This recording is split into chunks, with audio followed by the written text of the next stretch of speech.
What's up, guys? Today we will be gopher trapping. It's my first day gopher trapping of the year, so let's get to it. This is part one of my series of trapping until I have $10,000 or $1,000. And so first we're gonna poke around for the hole, and yeah, check these ones over here too. And when you feel the hole, it'll poke through.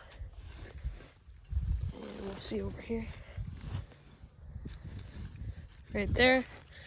And we'll get my shovel. When you find the hole, just dig it out a little bit with the shovel. Like that. Then you want to clean the holes out before you put your traps in. Then once you have your traps in, as you can see right there, then you put your stake in.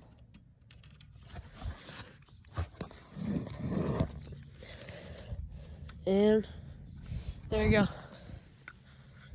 You have fully nice gopher trap.